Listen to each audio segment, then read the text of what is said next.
I'm delighted to be joined by the Clobber TV man of the match. Not for the first time and probably not for the last time, Eddie Ryan. Eddie, how are you feeling after that one? Tired but probably relieved is the big word. Loughmore always hard bet. So look, we're lucky to get out of it, especially after last week. It was a tough loss, and to pick ourselves back up again and try the same for Loughmore. But yeah, just delighted.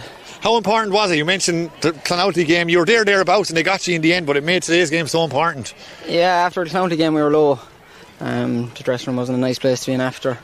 And then Tuesday night training we kind of eased ourselves back into it and picked ourselves back up, and then just forgot about Thursday night training and got back on it, and thankfully today we got the win. Talk to us about, well, at half time you were 4 points down. Whatever was said to you at half time, you flew out of the traps. You got the next 4 points. What was said, or what were you thinking going in at half time?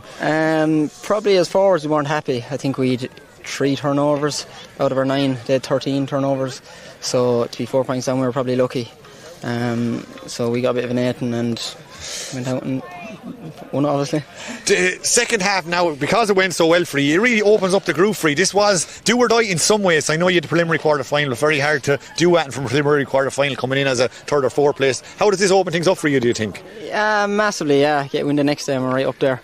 Once you've done North one, we didn't really think about it too much. We wanted to do well in the group stage. We haven't done well in the group stage in a number of years, so to get a win here today was massive. Hopefully we can push on now the next day against Moycarkey. We talked about it a little bit off air, but Loughmore, as we said, Loughmore never bet and all that kind of thing. Coming down the stretch, they just didn't give up, did they? What were you thinking with 5, 6, 7 minutes to go? I was thinking when Paddy scored the goal and then they went down and scored straight away. I was just thinking back to the Nina game when we got the goal in extra time and then they went up and got a penalty, and I was like, this is going to go right down to the wire again.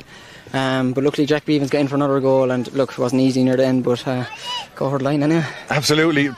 Thanks very much for talking to us, Eddie. Best of luck in the next round. Thanks very much for talking to Clobber TV. That's Eddie Ryan again. A lot of the Borris-Ileigh lads were giving a bit of a slag in there for getting man of the match again, but when you put in performances like that, it makes it very difficult not to give him man of the match. He'll be absolutely delighted with how that has went going forward on for the round 3 now. It keeps him right in the reckoning. Thanks very much for your company here today in the Rag. Thanks very much to David Kennedy there on co-coms. Thanks to Dara on camera. My name is Paul Jenkins, and we'll talk to you again very, very soon.